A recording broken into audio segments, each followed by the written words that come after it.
Hey, Royal Family, it's Cash Me Out. I am Queen Supreme, and I'm back at you again with another video. Now, this story is really crazy. Dorrae Johnson is found with a torso inside of his car during a traffic stop. Now, I have a news clip on the story. However, I would like to read you a report on the story before we look at that clip. Let's do that now. Human torso found in car. Suspect out on bond after human torso found in car. Knoxville, Tennessee. A man who was arrested after a human torso was found in his vehicle is out on bond. Officers said that they made the discovery Sunday after stopping a car that they said was swerving between lanes on Interstate 40. According to investigators, Dorrae Johnson, 29, was heading west near mile marker 388 when he was stopped. Investigators said Dorrae yelled out the window that he had to get to his family's home and then drove away from the traffic stop. Johnson is accused of then taking the Sutherland Avenue exit, hitting a curb, and blowing out a tire while driving the wrong direction. According to a report filed by Tennessee Highway Patrol, Johnson hit and killed a pedestrian while driving east on Sutherland Avenue. Investigators said Johnson then hit a utility pole, jumped out of the car, and ran away. An officer arrested Johnson and turned off Johnson's car. That's when the officer said that he discovered a human torso in the passenger floorboard. The torso was reportedly missing the lower half, which was later found with its wallet at what police call the scene of impact. Police identified the victim as Daryl Butler. According to the report, police said that Butler was a pedestrian who was hit and killed by Johnson. The officer who arrested Johnson said Johnson appeared intoxicated. A report stated Johnson said he knew he was blitzed. When police asked who was in the car with him, Johnson said that he and a passenger had switched seats, according to a report. Johnson is charged with vehicular homicide, speeding, financial responsibility law, display of registration plates, expired registration, seatbelt violation, texting while driving, and driving on revoked, and was scheduled to face judges on June 17th of 2019. Now, the sheriff's office has recorded that since then, he was released on a $76,000 bond shortly around 4 p.m. Now, I do have a clip on this story, and I will meet you on the other side of the clip with my follow-up commentary. Let's go. A Knoxville man is charged with vehicular homicide after an officer found a human torso in his vehicle. Investigators say Dorrae Johnson hit and killed a pedestrian early Sunday. 10 News reporter Sean Franklin joins us with more on a bizarre case.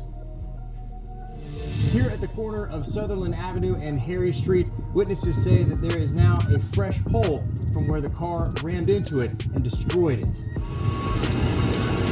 It's heartbreaking. Sutherland Avenue stayed closed for several hours Sunday morning. Investigators had to piece together what happened during a car chase that started on I-40 and finished at the corner of Sutherland and Harry Street. When the Tennessee Highway Patrol finally confronted the driver, 29-year-old Dorrae Johnson, he had a human torso in the passenger seat floorboard. THP says Johnson struck and killed 65-year-old Daryl Eugene Butler. They found the other half of the body near where they thought Johnson hit Butler. Gus's world-famous fried chicken employee Perkella Etherton saw the investigation going on later Sunday morning.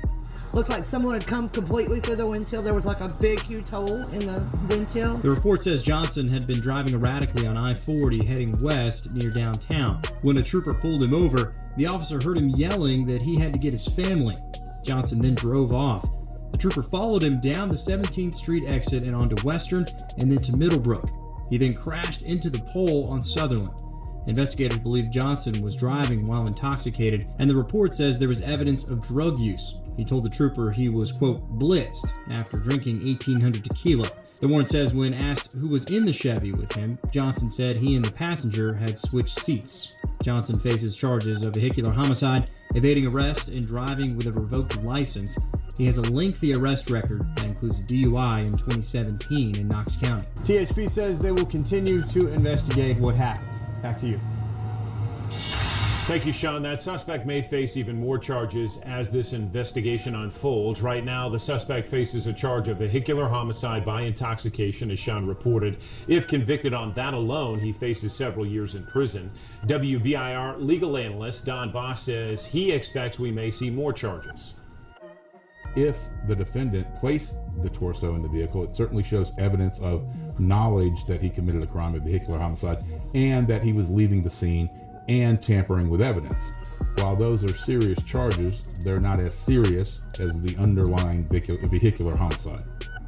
Still a lot of questions in this case. Don Bosch says Johnson could face other traffic charges as well, like failure to maintain a lane. Now, right off bat, I did notice some indiscrepancies in this case. The article that I had read you in the beginning of this video was WVLT Channel 8, Knoxville, Tennessee, and nowhere in there did they state that Dorrae was being charged with being intoxicated while driving. However, WBIR in that clip that we just saw stated that he was being, charged among other things with vehicular, driving while intoxicated. However, I'm not seeing that in other reports in the news. However, I definitely feel like he should be charged with vehicular homicide, leaving the scene, etc. It's alarming that somebody would, hit a pedestrian and not stop, but to pick up the pedestrian's torso and put it in the car, or however the torso got in the car, that's crazy. But I will continue to look into this story as it unfolds. I do think that it's weird that he was able to post out of bail $76,000 shortly around 4 p.m. the day that he went to court, with the priors that he had, with driving under the influence. I think that that's very serious. The probability of him again getting behind the wheel and taking another life is not far-fetched. You see what I'm saying? So I definitely wonder how he was able to post $76,000 bond when he would have needed $7,600 to be released. That is a large amount of money, and normally people don't just have that sitting around. However, like I stated, we will continue to follow this story and give you any reports on any updates in this story. With that said, Royal Family, I got a couple of videos coming your way, so I'm going to get out of your hair. I do plan on going live today. The topic right now is unknown, but there are a couple of stories that I'm looking at. However, until then, stay you, stay royal, stay uncompromisable, stay woke, and I will see you in another video. Much love.